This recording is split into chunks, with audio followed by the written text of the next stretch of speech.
வணக்கம் உறவுகளே.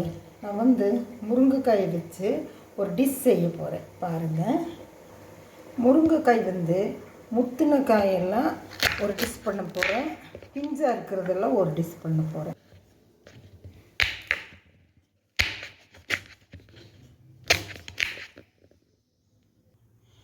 முருங்கைக்காயை கட் பண்ணி முத்தின காயெல்லாம் இது மாதிரி இட்லி பானையில் வச்சு வேக வச்சிடலாம். வேக வச்சு எடுத்துகிட்டு செய்யும்போது காமிக்கிறேன். நான் பொடியாக கட் பண்ணின முருங்கைக்காயை எடுத்து வச்சுருக்கிறேன். இப்போது தக்காளி பொடியாக கட் பண்ணிக்கலாம்.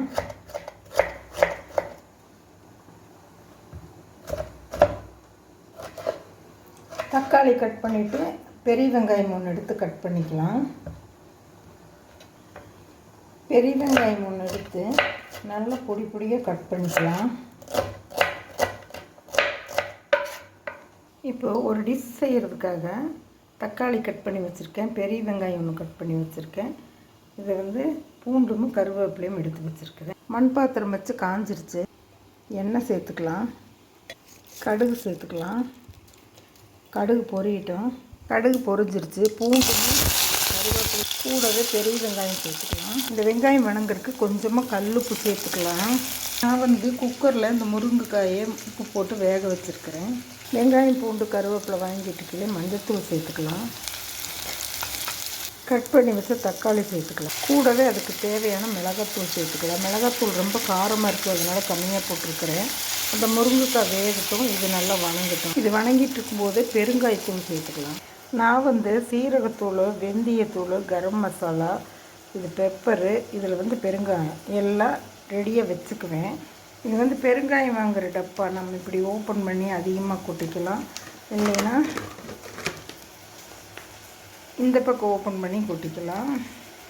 இங்கே உப்பு, பெப்பர் நுணுக்கி வச்சுருக்கிறேன். முருங்கைக்காய் பாருங்கள் நல்லா வெந்துடுச்சு. இந்த பக்கம் பார்த்திங்கன்னா தக்காளி நல்லா வணங்கிடுச்சு. இந்த வெந்த முருங்கைக்காய் சேர்த்து இந்த காய் வெந்த தண்ணியும் இதில் சேர்த்துட்டேன்.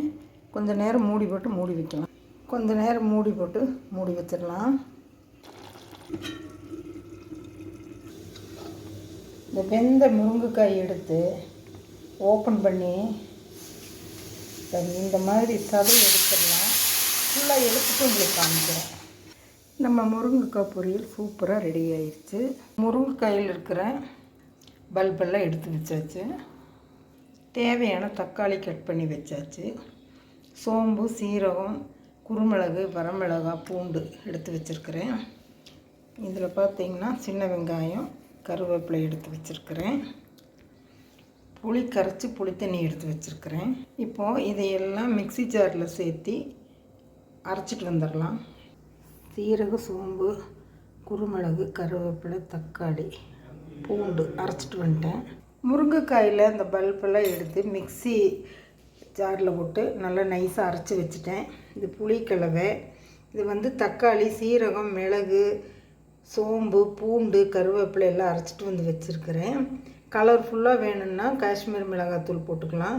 இது சின்ன வெங்காயமும் கருவேப்பிலையும் இடித்து வச்சுருக்கேன். பாருங்கள், இடிகளில் இடித்து எடுத்து வச்சுருக்கிறேன். இப்போது நல்லெண்ணெய் வடச்சட்டியில் ஊற்றிட்டு காமிக்கிறேன்.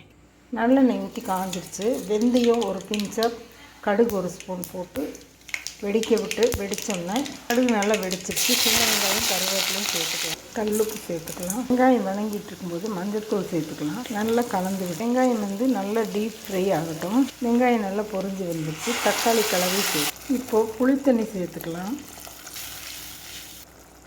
காஷ்மீர் சில்லி சேர்த்துக்கலாம். காஷ்மீர் சில்லி பவுடர் சேர்த்தது கலர் பாருங்கள் எப்படி வருதுங்க. பெருங்காயம் சேர்த்துக்கலாம். பெருங்காயம் சேர்த்து நல்லா கலந்து விட்டுடலாம். இப்போது நல்லா கொதித்து எண்ணெய் பிரிஞ்சு வந்துடுச்சு. இந்த பல்ப் அரைச்சிட்டு வச்சுருக்கோம்ல முருங்கை, அதை சேர்த்து இது நல்லா இதானே கொதித்து வந்தோடனே நாட்டு சர்க்கரை சேர்த்துட்டேன். வாங்க நம்ம கிரேவி எப்படி இருக்குதுன்னு பார்க்கலாம். நம்ம முருங்கை பல்ப் தொக்கு ரெடி ஆயிடுச்சு. பாருங்கள், பிடிச்சிருந்தால் லைக் பண்ணுங்கள், ஷேர் பண்ணுங்கள், சப்ஸ்கிரைப் பண்ணுங்கள், பெல் பட்டன் அமுத்துங்க. இந்த நாள் எல்லோருக்கும் இனிய நாளாக அமையட்டும். தேங்க்யூ.